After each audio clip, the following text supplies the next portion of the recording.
ಶ್ರೀ ಗುರುಭ್ಯೋ ನಮಃ. ಪ್ರಿಯ ವೀಕ್ಷಕರೇ ನಮಸ್ಕಾರ. ಹೊಸ ವರ್ಷದ ಹಾರ್ದಿಕ ಶುಭಾಶಯಗಳು. ನೂತನ ವಿಶ್ವವಸು ಸಂವತ್ಸರ ನಿಮ್ಮ ಎಲ್ಲರ ಬಾಳಲ್ಲಿ ಹೊಸ ಹೊಸ ಕನಸುಗಳನ್ನು ಹೊತ್ತು ತರಲಿ, ಕಂಡಂತಹ ಕನಸುಗಳೆಲ್ಲ ನನಸಾಗಲಿ ಅನ್ನೋದು ಗ್ರಾಚಾರ ಪರಿಹಾರ ಚಾನೆಲ್ನ ಹಾರೈಕೆ. ವಸಂತ ಮಾಸದ ಚಿಗುರು, ಕೋಗಿಲೆಯ ಸುಮಧುರ ಧ್ವನಿ ಎಲ್ಲರ ಮನಸ್ಸುಗಳನ್ನು ಅರಳಿಸೋದರಲ್ಲಿ ಪ್ರಮುಖ ಪಾತ್ರವನ್ನು ವಹಿಸ್ತಾ ಇದೆ.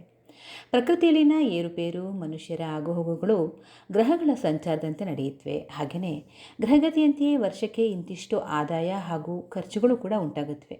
ಇದನ್ನು ನಾವು ಮೊದಲೇ ತಿಳ್ಕೊಳ್ಳೋದ್ರಿಂದ ನಮ್ಮ ಆದಾಯವನ್ನು ಹೇಗೆ ಹೆಚ್ಚಿಸ್ಕೊಳ್ಬಹುದು, ಖರ್ಚುಗಳನ್ನು ಎಲ್ಲೆಲ್ಲಿ ಕಡಿಮೆ ಮಾಡ್ಕೊಳ್ಬಹುದು ಅನ್ನೋ ಲೆಕ್ಕಾಚಾರದ ಬಜೆಟನ್ನು ರೂಪಿಸ್ಕೊಂಡು ಇಡೀ ವರ್ಷ ಹಾಯಾಗಿರಬಹುದು.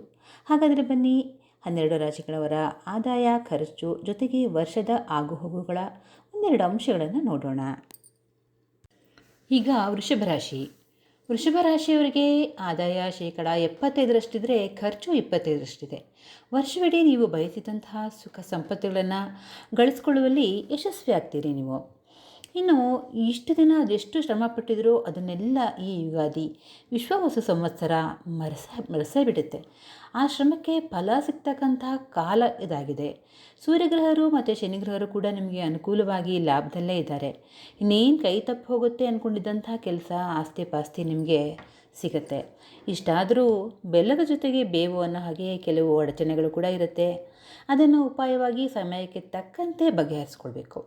ಉದ್ಯೋಗಿಗಳು ನಿಮ್ಮ ಬಾಸ್ ಅಥವಾ ಕಂಪನಿಯ ನಡೆಯನ್ನು ಸೂಕ್ಷ್ಮವಾಗಿ ಗಮನಿಸಿ. ಕೆಲಸ ಕೈತಪ್ಪಿ ಮತ್ತೊಂದು ಕೆಲಸ ಹುಡ್ಕೊಳ್ತಕ್ಕಂತಹ ಪ್ರಸಂಗ ಬಂದರೂ ಬರಬಹುದು. ಹಾಗೆಯೇ ರೋಗ ರುಜಿನಗಳು ಕೂಡ ಕಾಡುತ್ತವೆ. ಹೊರಗಿನ ಆಹಾರ ಸೇವನೆಯಿಂದ ಸೋಂಕು, ಸಾಂಕ್ರಾಮಿಕ ರೋಗಗಳು ಬರಬಹುದು. ಜೋಪಾನ.